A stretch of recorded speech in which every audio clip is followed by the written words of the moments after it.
छत्तीसगढ़ के रायपुर दक्षिण विधानसभा में 13 नवंबर को उपचुनाव होने को है और भाजपा की तरफ से इस बार पूर्व सांसद सुनील सोनी को प्रत्याशी बनाया गया है। वहीं कांग्रेस ने अब अपना प्रत्याशी आकाश शर्मा को घोषित कर दिया है। वहीं 3 निर्दलीय प्रत्याशी उपचुनाव लड़ने के लिए नामांकन फॉर्म भर चुके हैं। इस उपचुनाव को लेकर सीएम विष्णुदेव साय ने भाजपा की जीत का दावा करते हुए कहा है कि रायपुर दक्षिण विधानसभा लगातार भाजपा पार्टी का रहा है। बृजमोहन अग्रवाल विधायक रहे हैं। 2023 के विधानसभा चुनाव में 65,000 से ज्यादा मतों से जीत हासिल की थी। अब उपचुनाव में पूर्व सांसद सुनील सोनी वहां से जीतेंगे। छत्तीसगढ़ में 2023 के विधानसभा चुनाव में भाजपा ने सरकार बनाई, जिसमें बीजेपी के दिग्गज नेता बृजमोहन अग्रवाल ने रिकॉर्ड तोड़ मतों से 8वीं बार रायपुर दक्षिण से जीत दर्ज की थी। वे साय कैबिनेट में शिक्षा एवं संस्कृति विभाग के मंत्री बने। इसके बाद 2024 के लोकसभा चुनाव में उन्होंने रायपुर सीट से जीत हासिल की और अब वे रायपुर लोकसभा सांसद बन गए। सांसद चुने जाने के बाद अब रायपुर दक्षिण विधानसभा की जनता अपना विधायक चुनने वाली है। इस उपचुनाव में सत्ताधारी भाजपा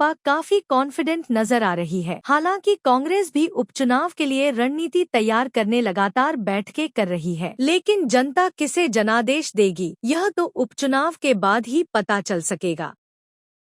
रायपुर दक्षिण लगातार भारतीय जनता पार्टी का रहा है।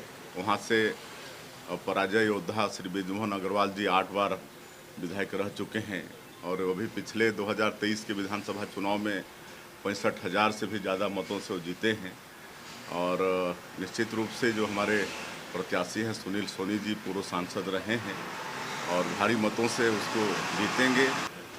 अब भाई उनका मामला है, हम तो विपक्ष को मजबूत मान के ही अपना काम कर रहे हैं। रायपुर से राघवेंद्र पांडेय की रिपोर्ट।